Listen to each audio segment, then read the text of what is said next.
En Central Life cumplimos un año y lo celebramos con nuevos horarios.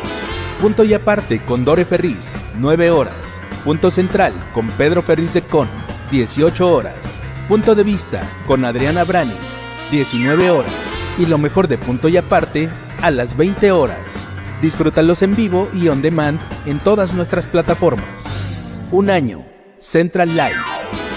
A través de Central FM, Equilibrio. Bueno, gracias por estar aquí conmigo como todos los días y estamos llevándoles a ustedes este programa aquí desde Punta Mita, en el estado de Nayarit. Les agradezco a todos el favor de su atención y espero que a lo largo de esta próxima hora estemos en comunicación. Yo quisiera ver si me hacen el favor de reportarme, si me están escuchando bien. Sí, a ver, saludos, un fuerte abrazo, Juan Manuel Álvarez, saludos, un fuerte abrazo también para ti, Jessica Muñoz, Hermosillo, muchas gracias, Pedro, desde Querétaro, te saludo y te mando bendiciones, Susana Ayala, desde Guanajuato, gracias, un saludo, José Luis Garza Gutiérrez, buenas tardes, Pedro, desde Chihuahua, se escucha muy bien, me dice Susana Ayala, eso me da mucho gusto, porque aquí, créanme que hemos venido haciendo casi actos de milagrería para poder estar con ustedes el día de hoy. Un saludo a Rafifi, gracias Pedrito, bendiciones también para ti. En Tlalchichila, te saludo Felipe Aguirre, un abrazo. Elizabeth de la Mora de Dallas, Texas. Carmen Oviedo, te mando un saludo. En Hidalgo, se escucha perfecto. Pedro, bendiciones infinitas. Maru Tarragón, Gilberto Molina, bendiciones también, saludos también para ti. Alba Callito, un saludo también desde León, en Guanajuato. Quiero decirles que el sábado pasado, me presenté aquí en Puerto Vallarta. Estuve con un grupo muy, muy, muy grande de jóvenes del Partido Acción Nacional y estuve platicando sobre lo que veo en el futuro. No quiero decir con eso que tengo una bola de cristal, pero sí la capacidad de analizar lo que estoy viendo, cómo se están combinando digamos, diferentes variables políticas y hacia dónde va el país. El próximo jueves, hoy es martes, el jueves, ya pasado mañana, estaré en Toluca y también voy a hablar ahora con el marco de la campaña de Alejandra del Moral para el gobierno del Estado de México. Estaré platicando con estructuras del PRI y del PAN y por supuesto del público en lo general, porque como hemos insistido, no solamente se trata de hacer reuniones entre los propios miembros de los partidos políticos, hay que hacer mucho más, un trabajo ciudadano, hay que comunicar a la sociedad, hay que escuchar a lo que la sociedad tiene que decir, hay que entender por dónde está la sociedad pensando, qué es lo que está experimentando. Por ejemplo, hablando de experimentando, quiero decirles que el día de hoy el presidente de México está en lo que estamos aquí hablando tú y yo, está reunido con empresarios para analizar junto con ellos el curso de la economía. Estará ahí Germán Larrea del Grupo Minero México, estará también Bernardo Gómez, el vicepresidente de Televisa, irá Daniel Chávez Morán del Grupo Vidanta y habrá otros empresarios. No tengo la lista en este momento, pero tengo la idea que cuando van esos empresarios, si bien es cierto, tienen una visión de la economía, la tienen que tener, no tienen un panorama de las necesidades propias de los empresarios más pequeños. El 95% de los empresarios en nuestro país son empresarios pequeños, son pequeñas y medianas empresas. Al ser pequeñas y medianas empresas, son organizaciones que tienen problemas muy diversos que difícilmente los puede ver un Germán Larrea, difícilmente los puede ver un Bernardo Gómez o difícilmente los pueden ver, lo pueden ver estos empresarios grandes de Miguel Rincón, que es el dueño de la papelera más grande del país. O sea, estamos hablando de otras ligas. Y si bien es cierto, pueden tener ellos, por supuesto, algún tipo de sensibilidad de lo que pasa en la micro y en la pequeña empresa, yo pienso que un presidente sensible debiera de no solamente hablar con los empresarios grandotes, tendría que hacerlo con todos los empresarios del país, hombres y mujeres que se enfrentan todos los días a la depreciación de la moneda. Por ejemplo, en este momento hay un profundo problema para el sector exportador mexicano por la sobrevaluación de nuestro peso. Hay muchas personas que me han criticado porque yo pronostiqué que vendría en este 2023 una devaluación del peso. Yo pienso que al peso lo están sosteniendo factores como el nivel de exportaciones que estamos teniendo en este momento, que espero que siga sostenido, pero también el nivel de remesas que estamos recibiendo, que es muy grande.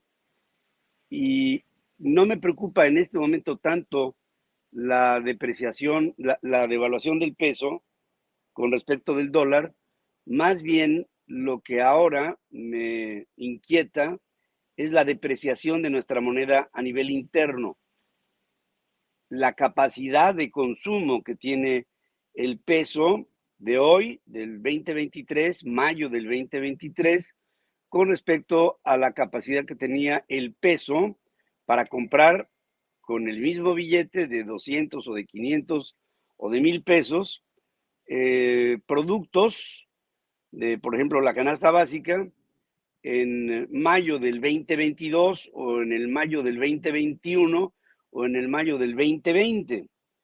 La capacidad de consumo se ha venido reduciendo mucho y también nos damos cuenta que en algunos de los productos de todos los días que consumimos vienen en presentaciones más pequeñas, una lata de atún que en otro tiempo podría haber sido una lata de 200 gramos a un precio específico, 100 pesos, vamos a poner unidad, 100 pesos, 200 gramos de atún. En este momento te venden por esos mismos 100 pesos una lata de 125 gramos de atún. Es decir, le quitan 75 gramos de atún al producto que antes se vendía por el mismo billete de 100 pesos. Si esto lo extrapolas a lo que sea, a la pasta de dientes, al jabón, al jamón, al arroz, a los frijoles, al maíz, a la tortilla, al pan, a los refrescos, al agua, entonces nos encontramos con un peso que está minusvalorado en el consumo interno. Esta es una preocupación que no pueden ver los empresarios grandototes, esta la ven los consumidores en pequeño. Es por eso que han proliferado tanto las tiendas estas del Oxxo y estas tiendas de consumo rápido, porque se venden productos en pequeñas cantidades de un gran costo, pero ese gran costo sobre la pequeña cantidad te da el sacar día a día los productos que vas consumiendo. Entonces te compras los cacahuatitos, te compras las pepitas, te compras las papitas, todo en niveles muy pequeños, pero en precios muy grandes, proporcionalmente a lo que pudieras encontrar en un supermercado o al mayoreo o en las presentaciones que habría habido de estos productos hace 2, 3, 4 años. El concepto de la depreciación es un asunto que preocupa por un lado. Y por el otro lado, como la depreciación se va dando cada vez en mayor medida por procesos inflacionarios que han sido mundiales y por otros que han sido particulares de México, el costo de muchas de las obras de infraestructura se van al cielo y esto da como resultado, por ejemplo, que una casa de interés medio o de interés bajo te cueste más y tengas que pagar por las mismas condiciones económicas en el mercado, más por la hipoteca que tienes que pagar porque las tasas de interés están ahí rompiendo el techo. Estas son las variables que se me hace difícil que puedan estar viendo los empresarios en gran escala, como se está analizando hoy con el presidente de la República. Ya el presidente de México, hace 2 semanas, dijo en una de estas 700 declaraciones que hace todos los días en las mañaneras, dijo, puede ser que tengamos una crisis económica para el 2025. Esto es un año después de que teóricamente dejara el poder en el 2024, el año que entra. Él se está curando en salud para que cuando esto pase, diga, no digan que no lo dije y que ahí estará grabada la fecha, en el 2023, el día 4 de mayo del año 2023, dije que la economía podría enfrentar una crisis en el 2025. Ahora, desde como estoy viendo el panorama, yo veo difícil que lleguemos hasta el 2025 sin una crisis. Yo pienso que en el 2024 tendremos una crisis económica profunda. Tenemos que tomar varios factores. Uno de ellos es que va a haber una recesión en el mundo. Estados Unidos enfrentará una recesión en el segundo semestre de este año. El proceso recesivo no será profundo, pero será recesivo. Y al ser recesivo, esto le va a pegar a la economía mexicana, porque al haber una recesión en los Estados Unidos, nosotros también la tendremos. Y esto va a repercutir en las dos economías.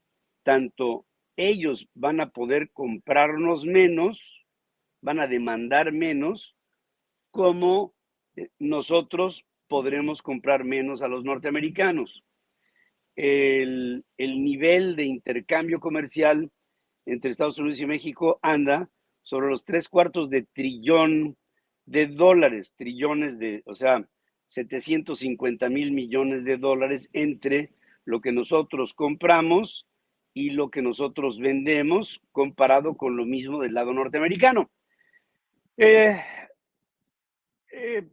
Es claro que vamos a tener un frenón y ese frenón le va a pegar a muchas empresas pequeñas. Por eso, cuando el presidente tiene reuniones con empresarios como la de hoy, siento que debiera considerar a factores económicos de mucho menor dimensión. No quiero decir con esto que no considera a los grandes, pero la visión de los grandes es muy diferente a la de los pequeños. Y también hay que decirlo, la visión de los grandes está ligada con los intereses de los grandes. Miren, por ejemplo, el presidente recibe, hoy es martes, el presidente recibe el jueves de la semana pasada en solitario a Carlos Slim. ¿Para qué? Para hablar de lo mismo de lo que está hablando con el resto de los empresarios hoy. O sea, primero recibe a Carlos Slim, solito, el jueves, y se sientan en Palacio Nacional, hablan, comen, hablan de economía y Carlos Slim le da su visión. Ahora, yo los conozco a todos. ¿Cuál es la visión que le va a dar Carlos Slim? Es la visión de lo que quiere Carlos Slim que vea el presidente. No es la visión de un empresario que tendría que estar viendo por cuál es el sentimiento general de la economía mexicana.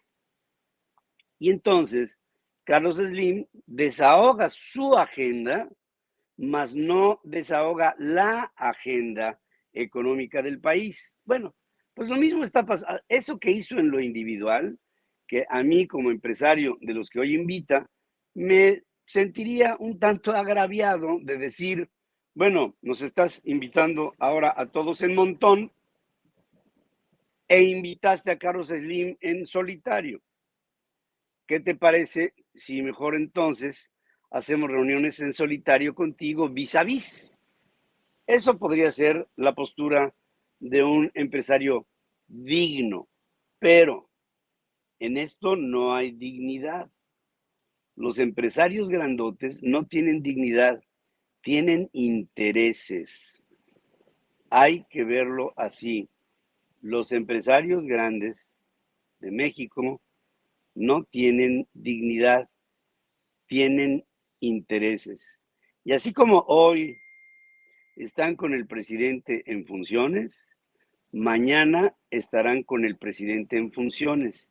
Y si mañana tienen que hablar de lo que pasaba el día de hoy, van a decir cosas espantosas de lo que pasaba el día de hoy, mañana.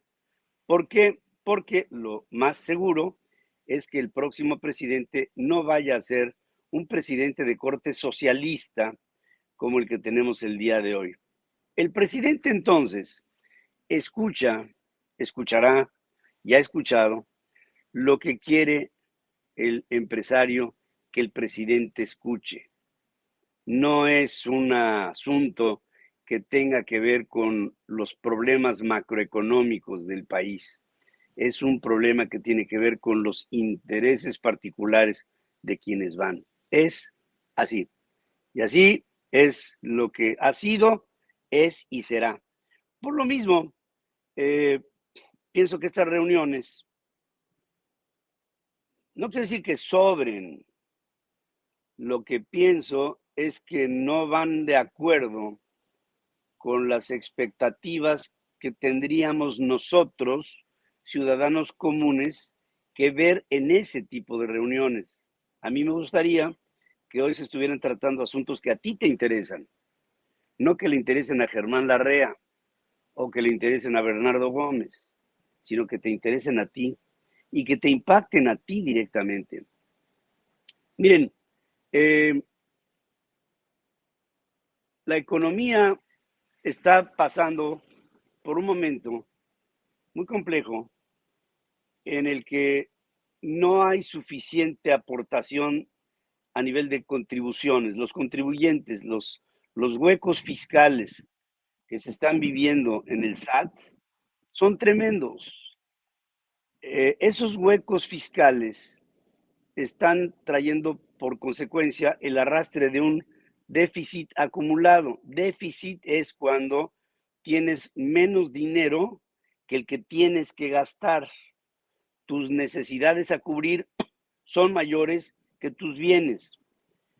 Para cuando hay un proceso deficitario como el que hoy tenemos, con una capacidad menor de consumo de la moneda que utilizamos, nuestro peso, lo que tendría que pasar es que hubiera, tanto del lado del consumidor como del lado del gobierno, tendría que haber una ponderación en el gasto. Tendríamos que gastar menos y ahorrar más para el momento en el que la curva deficitaria sea mayor, mucho mayor que el gap de gasto. En otros gobiernos, por ejemplo, en el inmediato pasado, en el de Enrique Peña Nieto, pasó exactamente lo mismo que está pasando al final de esta administración. Se empezó con la reforma fiscal promovida a la mitad del sexenio, se empezó a dar un déficit fiscal por la propia reforma y por condiciones económicas de ese momento.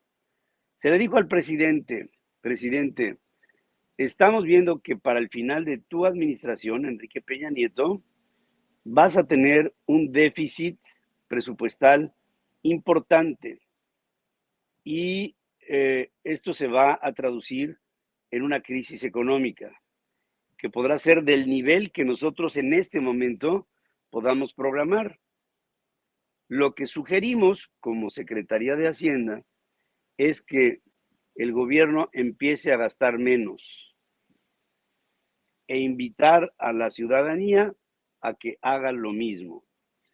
Es igualito que pasa, lo que pasa en tu casa.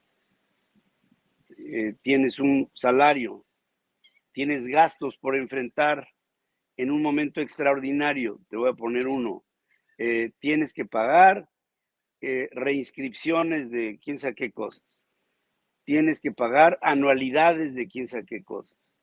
Tienes que pagar un pago a cuenta de una hipoteca y tienes que dar un depósito de quién sabe qué tanto.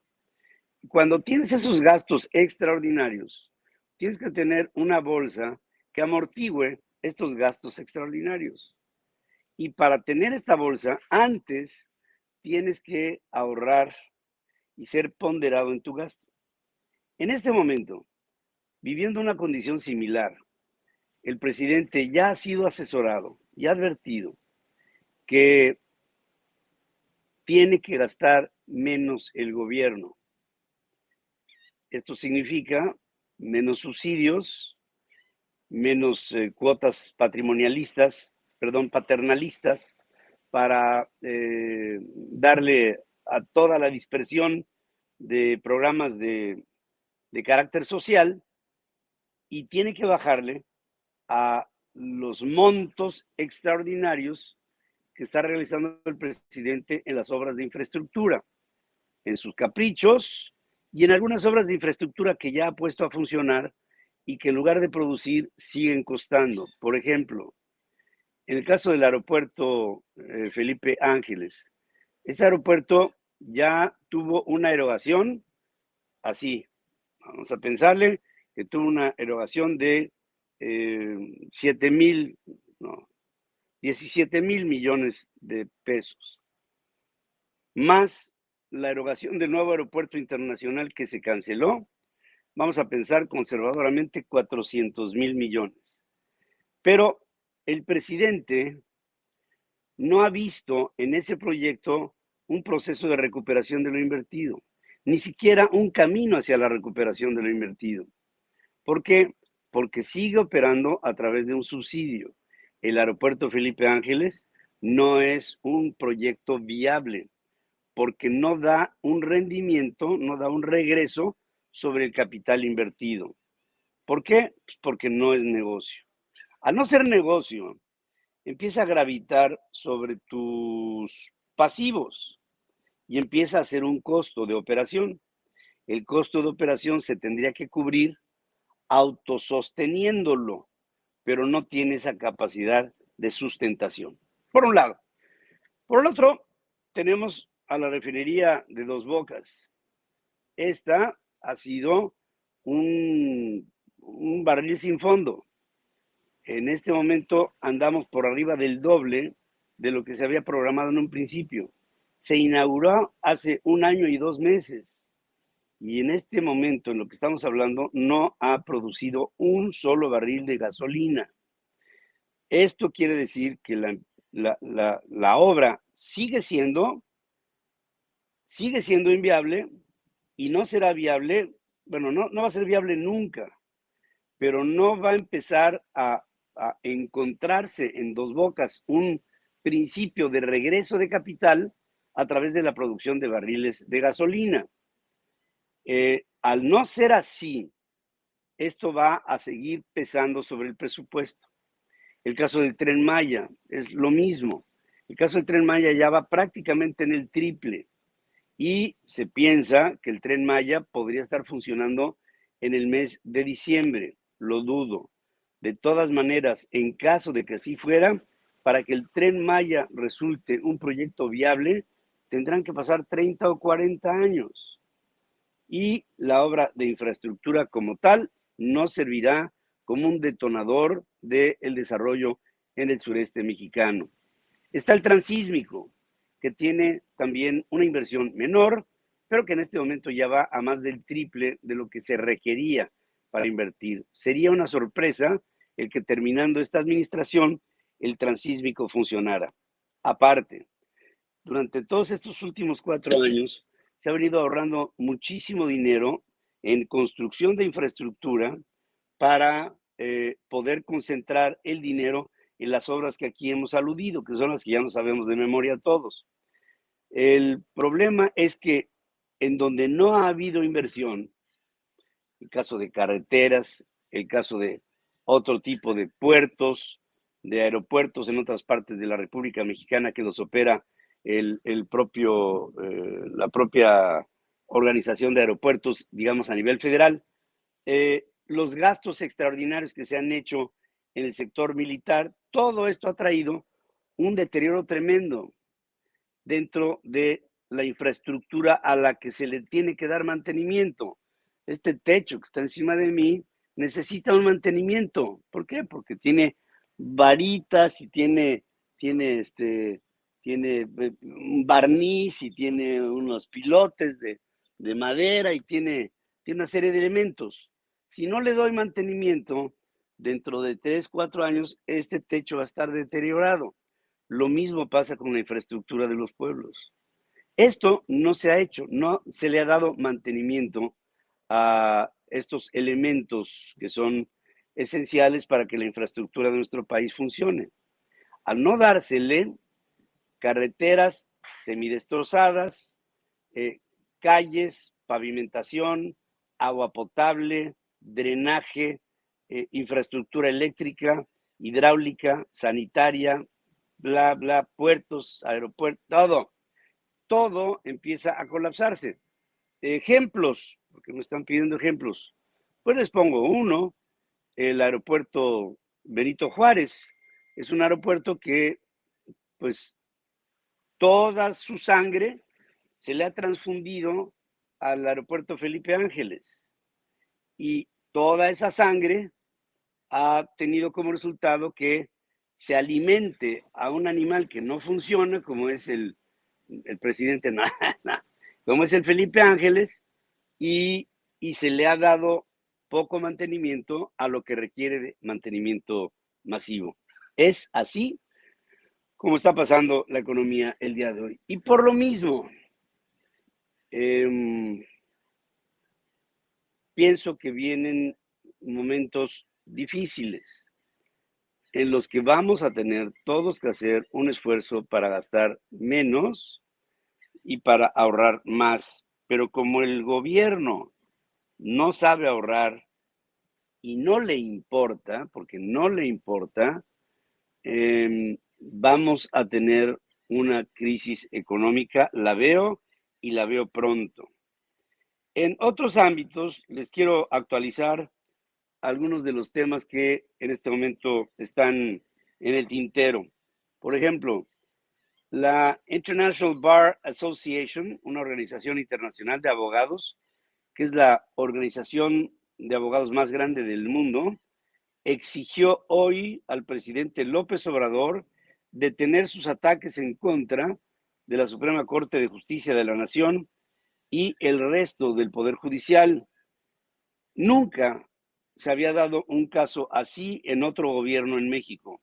En un comunicado, la abogada española Almudena Arpón de Mendívil Aldama, presidente de la Barra de Abogados Internacional, manifestó su inquietud por la interferencia del presidente de México con la independencia judicial tras la profusión de graves y repetidos comentarios que afectan a la integridad del máximo tribunal. Le demanda al presidente que respete la independencia y la integridad del Poder Judicial conforme al Estado de Derecho y las obligaciones internacionales de México.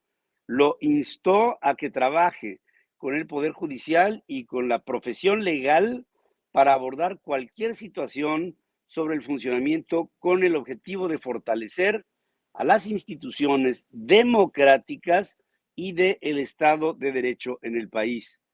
En el documento que ha sido emitido a petición de la Barra Mexicana del Colegio y el Colegio de Abogados, relata las reacciones de López Obrador ante recientes sentencias adversas en la Corte, entre ellas la que canceló el traspaso de la Guardia Nacional a la Secretaría de la Defensa Nacional y la que anuló la primera parte del Plan B de las reformas electorales.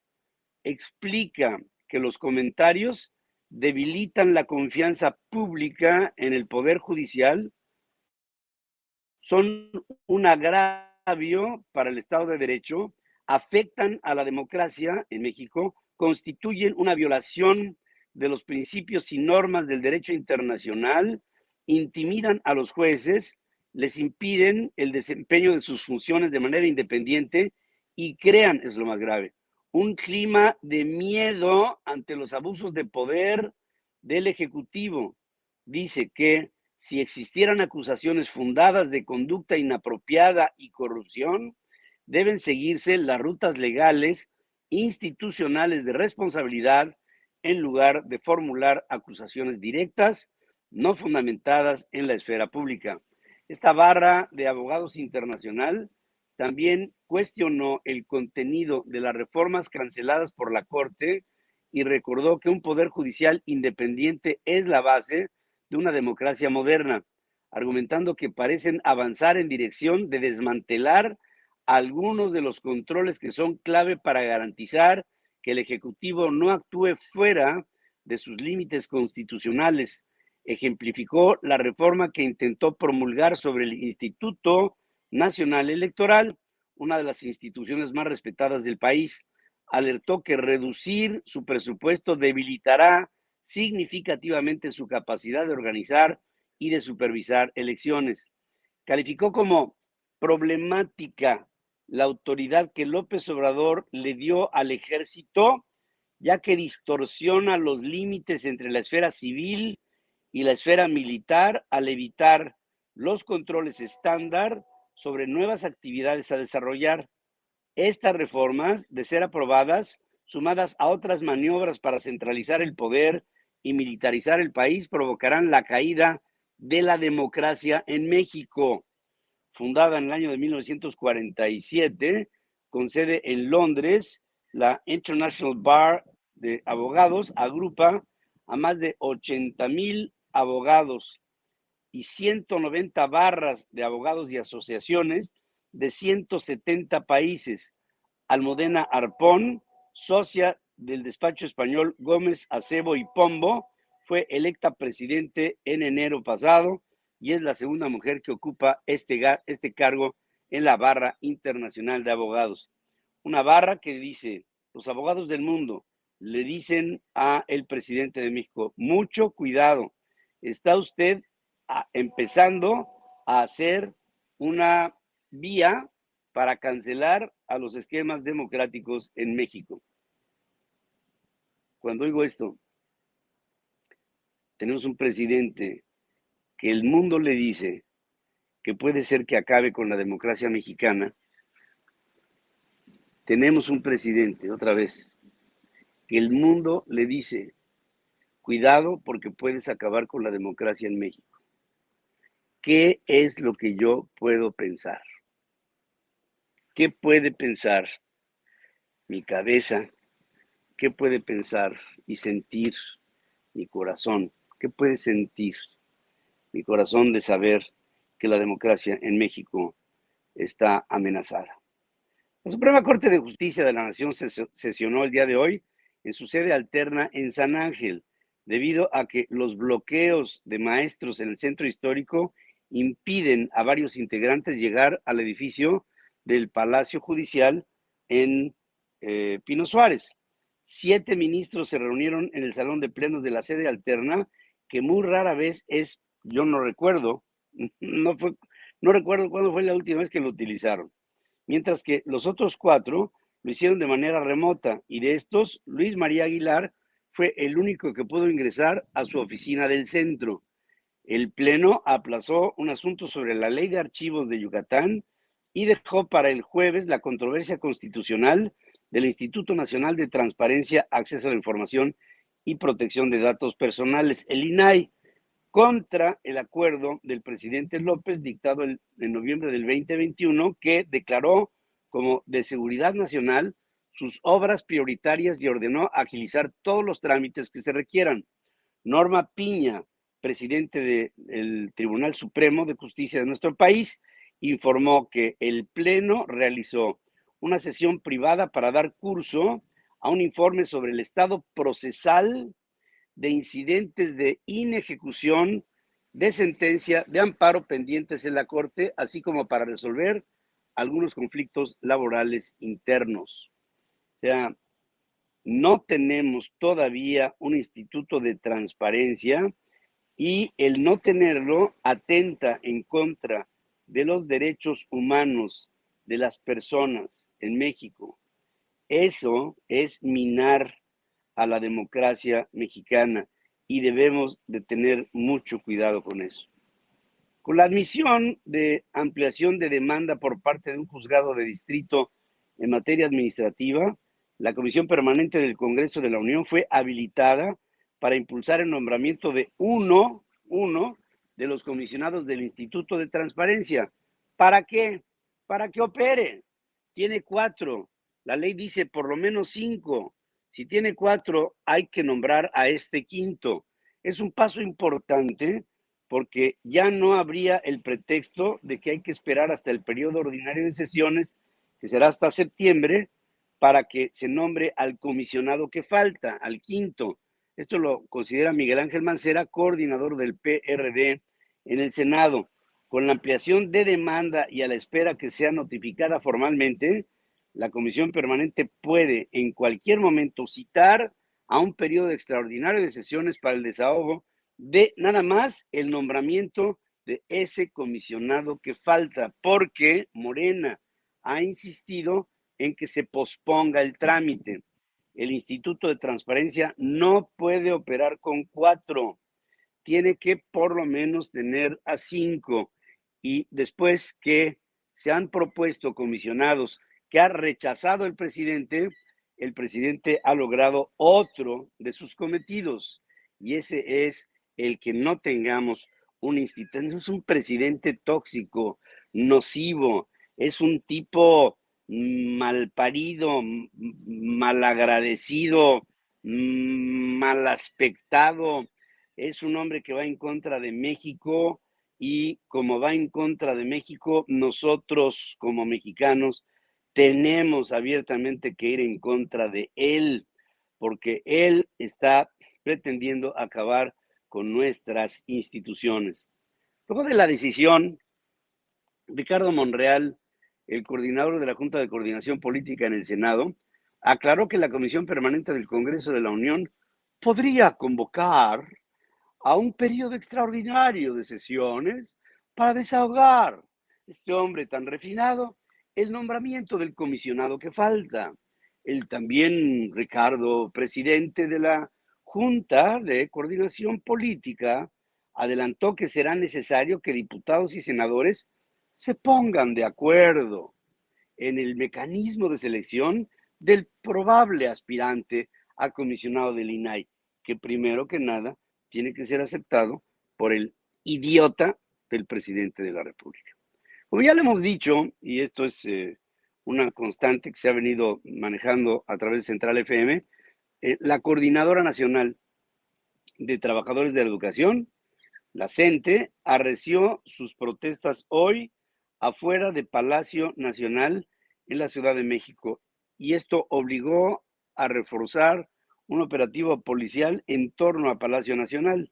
Desde antes de las 6 de la mañana, integrantes del magisterio disidente salieron de las casas de campaña y de las carpas que instalaron el lunes para protestar. Un grupo de maestros de Oaxaca quitó las vallas metálicas que protegen el frente de Palacio Nacional, incluso haciendo uso de una camioneta, y comenzaron a manifestarse afuera de la puerta central. Hubo jaloneos, empujones con policías de la Ciudad de México que resguardaban de manera hasta nerviosa el Palacio Nacional. Al mismo tiempo, decenas de maestros de la sección 22, que es la más activa, a ponerlo de alguna manera, de las concentraciones de maestros en la coordinadora, se concentraron en la esquina de la calle de Moneda y Plaza de la Constitución, y ahí protestaban con la policía que no les dejaba acceder a Palacio Nacional. Llegaron decenas de maestros más al Zócalo capitalino, que montaron casas de campaña a la altura de la Catedral Metropolitana. Se está haciendo cada vez más grande el campamento de los miembros de la coordinadora y están llegando de otras partes de la República Mexicana, principalmente Guerrero y Oaxaca. La Coordinadora Nacional de Trabajadores de la Educación inició sus protestas el lunes en el marco de los trabajos y festejos por el Día del Maestro para exigir al gobierno federal la atención de un pliego petitorio. Demandaron mejoras salariales superiores al incremento del 8.2% anunciado, rehabilitación integral de las escuelas, servicio médico de calidad, revisión del sistema de pensiones. Yo veo que los sindicatos de trabajadores de la educación piden condiciones para ellos, pero no para su enseñanza, no para las escuelas, no para los alumnos. Lo único que les importa es que si los trabajadores de base, que si los de no base, que si las horas de salario, que si se pagan, que si se no, pero no hay un solo maestro que levante la voz para decir necesitamos mejores equipos didácticos y pedagógicos para enseñanza. Ese tipo de necesidades pareciera como si no existieran. Integrantes de la Coordinadora Nacional de la CENTE bloquearon el acceso al aeropuerto Benito Juárez en Oaxaca para presionar a la Federación y al gobierno estatal a que atiendan sus exigencias. Conste que el aeropuerto de Oaxaca también se llama Benito Juárez como el de la Ciudad de México. Este que les digo es el de Oaxaca. Los inconformes de la sección 22 decidieron después de una asamblea en el estado el retiro del plantón que instalaron desde enero pasado en el centro histórico de Oaxaca, pero lo trasladaron a la carretera 175. Aeroméxico, por ejemplo, reportó que ya hay afectaciones vehiculares en la zona por la instalación de decenas de carpas y sillas de originarios de las regiones de Cañada, Costa, Istmo, Mixteca, Sierra, Tuxtepec y Valles Centrales. O sea, todo Oaxaca. De acuerdo con la sección 22, en un pliego petitorio que se entregó el 1 de mayo al gobierno estatal del morenista Salomón Jara, que es el gobernador también de Morena. No, bueno, se pidió mejoras a los maestros, a los administradores, a los intendentes y que no se quitara de la SEP la educación indígena para pasarla al Instituto Nacional de Pueblos Indígenas. Entre otras exigencias está la abrogación de la reforma educativa, borrar un decreto del año 2015 que apartó al gremio de las decisiones en la educación estatal y el reconocimiento de un plan para la transformación educativa de Oaxaca. Hay que decir que el año pasado, en el 2022, la Secretaría de Educación Pública gastó 381 mil millones de pesos, el gasto más bajo en educación en los últimos 10 años. Y esto lo da a conocer el Centro de Investigación Económica y Presupuestaria, el CIEP. En su análisis, Cuenta Pública 2022, Gasto Público ante Riesgos Globales, este centro de análisis señaló que de cada 1,000 pesos destinados al gasto neto total, 50.2 pesos se dedicaron a la educación para fortalecer el programa de desarrollo profesional docente, la infraestructura social del sector educativo y los apoyos a centros y organizaciones de la educación. Sin embargo, destaca que el gasto educativo alcanzó el nivel más bajo en la última década, ya que los recursos ejercidos se encontraron por debajo de los niveles del 2013 al 2021. Esto lo que nos marca son las prioridades del presidente de la República. En el gasto, en el presupuesto, el rubro más bajo de los asignados es para la educación y es para la salud y es para la justicia. Educación, salud y justicia. Al revisar en qué se gastó en educación en el 2022, este centro de estudios económicos describió que las secretarías de Energía y la de Turismo recibieron recursos adicionales y pese a que educación tuvo un sobreejercicio, los recursos no fueron ni con más suficientes para cerrar brechas de aprendizajes que se profundizaron con la pandemia por el COVID. Miren, durante 2 años y medio, los muchachos no fueron a la escuela, pero el rezago educativo no es de 2 años y medio. El atraso es muchísimo mayor, pero hay algo muy grave. Los alumnos se acostumbraron a la educación a distancia o la no educación. Y ahora están llegando grupos que verdaderamente no tienen mucha idea de lo que es la disciplina, de lo que es hacer una tarea, de lo que es hacer una investigación, de lo que es estar activo en clases. No la tienen. Otro de los análisis sobre gasto en inversión física en el año pasado, México Evalúa destaca que el rubro de educación recibió 17.500 millones de pesos, apenas el 0.9% mayor que en el 2021. La caída limita la construcción de escuelas. ¿Se acuerdan ustedes que el presidente dijo al principio de su lamentable administración que haría 100 universidades Benito Juárez?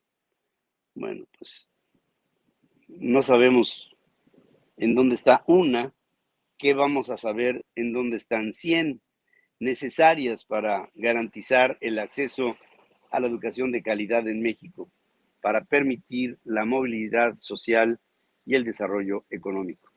¿Saben ustedes quién es Leticia Ramírez? Me imagino. Leticia Ramírez es la secretaria de Educación Pública. Defendió el aumento salarial del 8.2% al magisterio anunciado por el presidente López. Lo calificó como positivo, aunque reconoció que las necesidades del sector son muchas.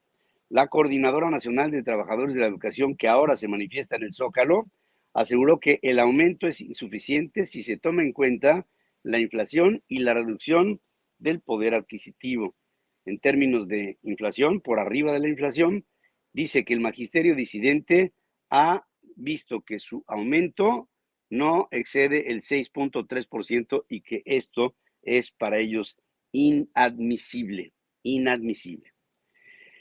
Bueno, ¿se acuerdan ustedes del nuevo aeropuerto internacional de la Ciudad de México? Que el estúpido del presidente López Obrador echó para abajo. Bueno, se hizo un proyecto ecológico del lago de Texcoco para desaparecer al aeropuerto, o el vestigio de lo que sería un aeropuerto. Este contrato o esta serie de contratos para desaparecer al aeropuerto nuevo se le dio a los estúpidos de los amigos de Andrés López Beltrán, el hijo del estúpido presidente de México. El proyecto ecológico, así se llama, del lago de Texcoco, prioridad del gobierno federal, registró un avance físico de apenas el 5.44% al cierre de marzo, cuando queda menos de 1 año y medio para que termine la administración. Espero. Conforme a un reporte de la Secretaría de Hacienda, las obras para desaparecer todo vestigio del aeropuerto de Texcoco van lentas. En marzo del 22 se registró un avance del 2.55% y un año después llegó a 5.44%.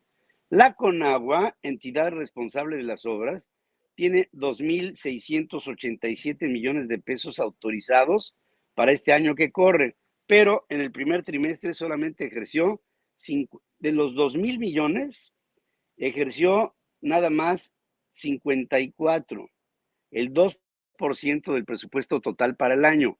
Este proyecto para desaparecer todo vestigio del aeropuerto que iba a hacer busca la rehabilitación de 14,000 hectáreas del lago de Texcoco, entre ellas las 4,700 hectáreas del aeropuerto cancelado. Incluye también un parque en el que se registran los principales avances. El subejercicio que se ha detectado y el consecuente retraso en las obras registrado en el primer trimestre del 23 repite el patrón del 22, cuando la Cámara de Diputados autorizó 2.100 millones de pesos para ese proyecto, y de ahí, de los 2.100, fueron ejercidos 615 millones de pesos en el año pasado. El próximo 24 de junio se van a cumplir 3 años que Conagua, que creó una dirección general únicamente para este proyecto de desaparecer todo vestigio del aeropuerto, el nuevo aeropuerto internacional, un vivero en un predio de 24 hectáreas que ganó la constructora ICA por 121 millones de pesos y que produce 500,000 plantas mensuales. En mayo, el portal Latinus reveló que uno de los contratos del proyecto de Texcoco por 10 millones de pesos y destinado para gerencia de proyectos, quién sabe qué quiere decir esto, fue ganado en abril del 2022 por la empresa de un amigo de Andrés López Beltrán, hijo del presidente Manuel Andrés López Obrador. No, ¿qué más les puedo decir?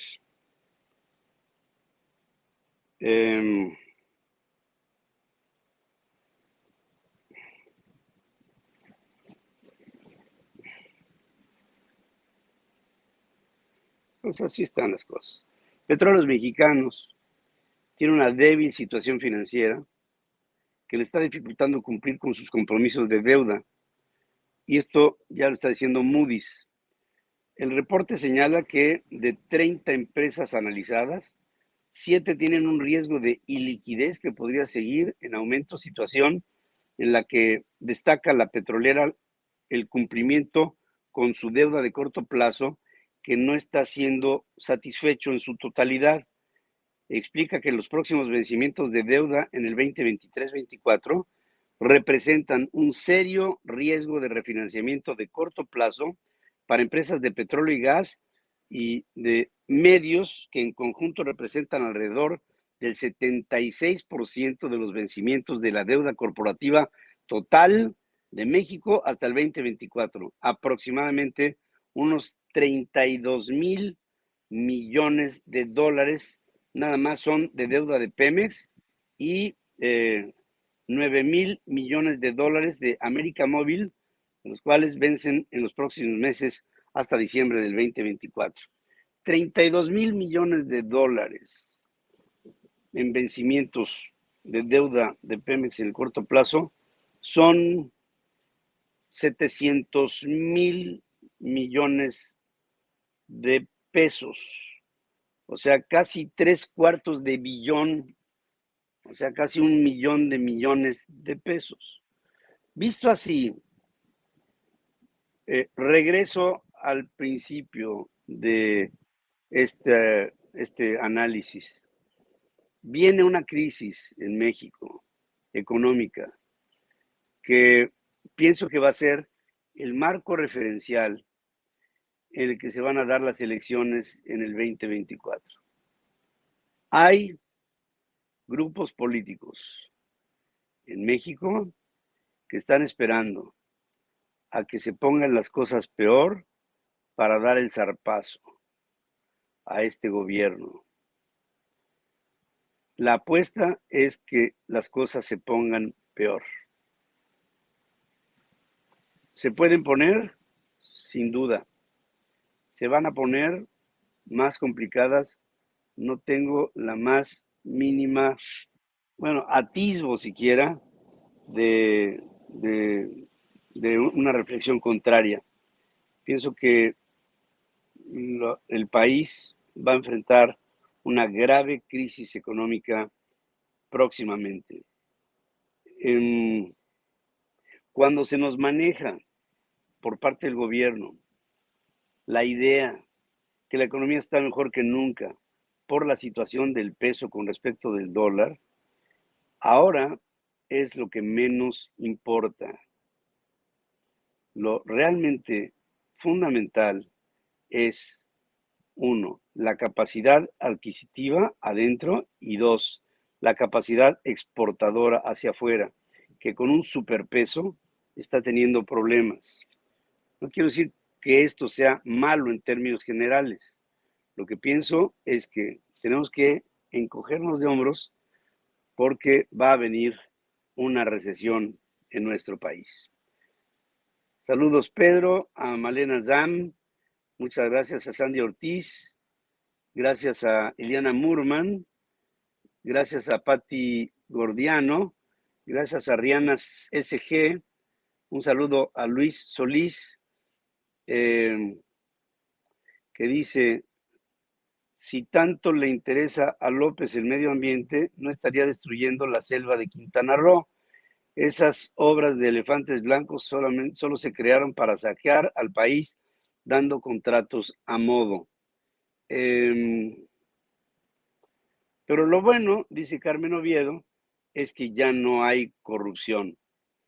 Esto lo estaba sosteniendo el estúpido de Pigmenio Ibarra hoy por la mañana en uno de sus tweets, que ya no hay corrupción en nuestro país. A ver, Eliana, dice Eliana, por cierto, a los maestros no les tocaba nada, todo se lo quedaban los dirigentes rateros. Aguas con el Baster Gordillo, ¿eh? Esta puede ser el caldo de cultivo de la venganza perfecta.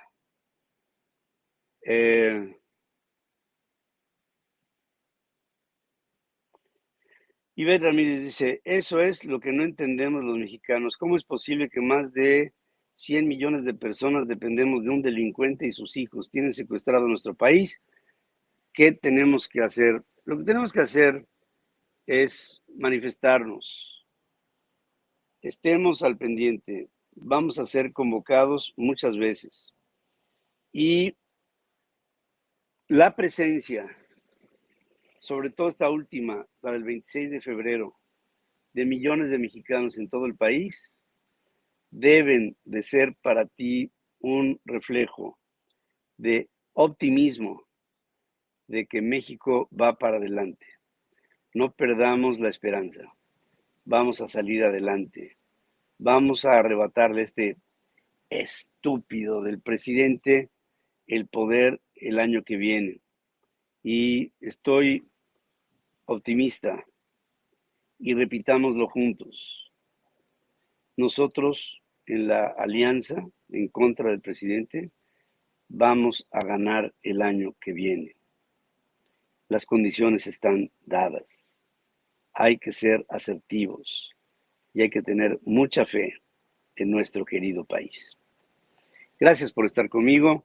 En 2 minutos y medio estará con ustedes en su punto de vista Adriana Braniff desde Miami, en la Florida. Descarga nuestra app de Central Equilibrio y escanea el código QR para obtener el iOS. Ahí lo tienen para que inmediatamente lo pongan. Escucha todos nuestros podcasts en Spotify, Deezer, iHeartRadio, Google, Amazon Music. También estamos en TikTok. Nos pueden ver en Twitter. Nos pueden ver en todas partes. Lo importante es que tengamos comunicación. Dale me gusta a nuestra página en Facebook. Encuéntranos como Central FM Equilibrio. Gracias. Esto es todo desde Punta Mita, en el estado de Nayarit. Se despide de ustedes su amigo Pedro Ferriz de Con. Que tengan ustedes una noche reparadora y el día de mañana a jalar. Mañana iremos a la capital de México para presentarnos el próximo jueves en Toluca, en el Estado de México, en el marco de esta contienda electoral que será importantísima para los mexicanos. Todos los que tienen credencial de elector en el Estado de México, todos saquen la credencial de elector y sobre todo voten en contra de la ratera de Delfina Gómez y de los rateros de la Cuarta Transformación. Hasta mañana. Gracias. Que la pasen bien.